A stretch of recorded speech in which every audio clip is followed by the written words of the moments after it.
schön. Voilà. Bonsoir. Bien sûr, Mariam Raoult, vous avez déjà devant vous. Voilà. J'espère que vous avez passé un très bon week-end et que le lundi, ça boum. On est lundi. Ben voilà. Alors, aujourd'hui, on va parler primero, on va parler de Balla Gaye. Waaw. Parce que man tey moom sama mbokk journaliste yi laay waxal parce que Sénégal sax on peut plus identifier qui est journaliste, qui est animatrice, qui est animateur. Xam nga apparemment tout le monde est journaliste léegi nag yow xawma journaliste nga xawma animateur xawma site ba osé ñëw bind ne Balla Gaye il est gravement malade. Xanaa xamoo leen làmmiñ lu mu bëggul du ko wax te booy souhaité nit ki souhaité ko bonheur pas malheur. Yéen a ngi relaté loolu ju xëy ne leen que son papa Mame Double Less dafa gaañu parce que làmmiñ lu mu bëggul du ko wax donte ne yàlla mooy rey te sax nee nañ hasard amul on ne comprend pas parce que li si nekk yëpp dafa bëri. Balla Gaye nag moom brisé na le silence wax na mais gis ngeen yéen temps si boppam dafa cher. Imaginez leen Balla Gaye ne woon da leen toog le temps perdu ne se rattrape jamais. Imaginez leen Balla Gaye waxoon leen da leen di topp yéeg dégg wàcc bi lan moo ko fi jaax lan ngeen di yàkkamti lan ngeen di bëgg vue ku liggéey rek da ngay gis résultat jarul njëkkante tout le temps ngeen am envie génne information bopp bi sax dafa laaj noppalu pour gën a am source d'inspiration xam nga même si ça te prend une semaine un mois pour génne information mu nekk information vérifiée et certifiée da koy jar mais yàkkamti joxe information bay désinformer nit ñi c'est pas bien. Balla Gaye il n'est même pas difficile à joindre yow moomu bind li nga bind yow ana nga woo ko Balla ce que j'entends c'est vrai ou pas moom mu avéré la nga raccroché nga joxe information boo xam ne da ngay am crédibilité les gens te respectent xam nga mais yàkkamti joxe information je dis n'importe quoi. Bon, Balla Gaye, on te présente nos condoléances, c'est la vie, vraiment croise. Voilà.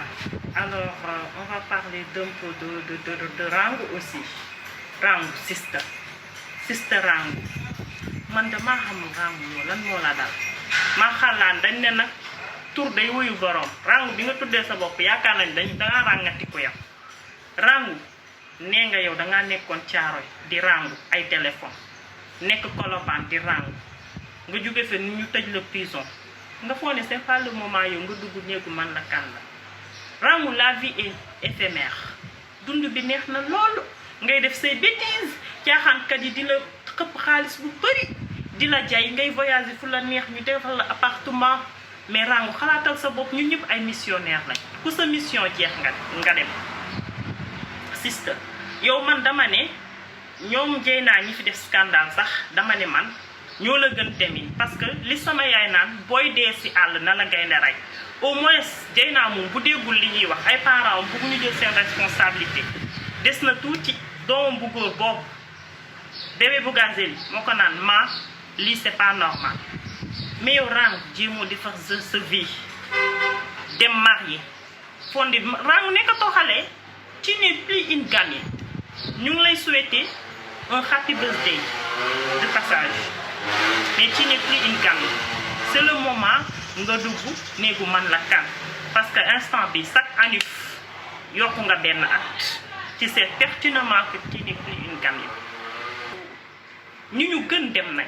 ay doomu aadama yoo xam ne ñu gën 1000 fois dem nañ yàlla bu la fi bàyyee bëgg na yow nga dugg néegu man la kan nga purifié wu Rangou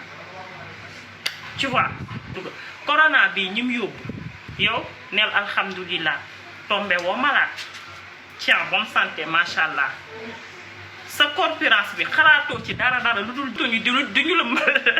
lëmbal Rangou tam yow lan la non là on n'a pas besoin de ça arrêtez di ñu lëmbal Sénégal ñun dañoo umu ba pare su neexoon yàlla da ngay pare fi nga doon lëmbalee bu neexoon yàlla rek dina la fa wan dara mais li sama yaay naan am na loo xam ni am na ñoo xam ni dara buggu leen c'est-à-dire foofu dama dafay expliquer rek daf may interdire dara ma ni ko pourtant sama morom bi mi ngi koy def mu ne ma maa fii ma ni ko ah mu ne ma am na doomu aadama yoo xam ni dara buggu leen bu ñu summeeku woon tey def fi yaramu neen sax bu ñu ñëwaatee dañuy nelaw këyaat nekk ci lu leen neex rab buggu leen dëmm buggu leen dara buggu leen mais am na ñoo xam ni yàlla du leen lebal dangay def léegi mu wan la ko léegi donc sant yàlla fexeel ba bokk ci ñooñu moom moo gën ràngu mais ngay def bon yàlla nga xëy mu lay gën a jay xoolaatal sa bopp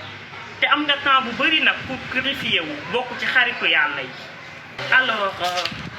on va parler aussi, c'est vrai que je suis apolitique comme j'ai l'habitude de dire, mais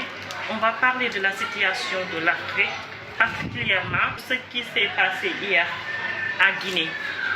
waaw man yenn yi moom vraiment pour man c'est honteux, c'est honteux. nguuru yàlla gi rek moo dul jeex luy ñett ah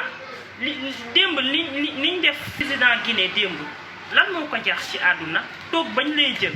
c'est honteux. Il faut ñu bàyyi xel que ne l'Afrique est suivie quoi. Il y a pas que nous on est suivi partout parce que lii nii du exemple bu baax du image bu baax surtout pour tubaab yi di xool image bi di ko gis. pour man yenn yi yablu sa bopp la yablu sa pays la quoi c'est pas civilisé. nit dangaa war a diñ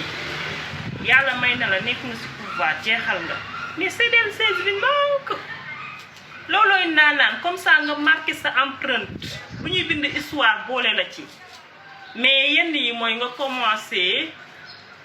commencé ndaanaan nga wàcc bases jeexal bu ñaaw ndax dañ naan sax nag njëlbeen amul mujj bu rafet moo jara ñaan waaw mais nga commencé nekk ci nguur bay jeexal ñu ñëw di la coup d'état xam nga rafetul ci askan bi lay xool rafetul ci ñi la bëgg rafetul ci sa njaboot waaw ñun ñaanuñu ko yàlla bokk Sénégal waaw ku nekk daal war ngaa moytul yi góor bu nekk war ngaa moytul yi coup d'état ñaanuñu ko yàlla. Et concernant l'immigration clandestine vraiment maintenant tous les jours ñuy gis image on sait que da ngeen bëgg génn teral seen waajur yi et tout mais xam ngeen anam yi ngeen di demee mun ngeen des yoon bi te bu boobaa but bi c'était teral sa yaay bu boobaa teralatoo sa yaay mais teg nga ko naqar teg ko góom xol donc pour ñun am ngeen lépp c'est vrai que Sénégal métti na xam nga la vie n'est pas tellement rose mais ku fi nekk gëm sa bopp mën nga am lu bëri vraiment parce que parents yi lu leen di gënal mooy luy dalal seen xel te luy dalal seen xel mooy ñu gis seen doom mais nga jékki dem xam nga des ci gaal bi bàyyi sa yaay góomu xol moo ñun daal dara jaru ko fi ay waay ngir yàlla toog leen ci seen dëkk boo leen di dem ngeen demee ci anam bu set wicc avec des papiers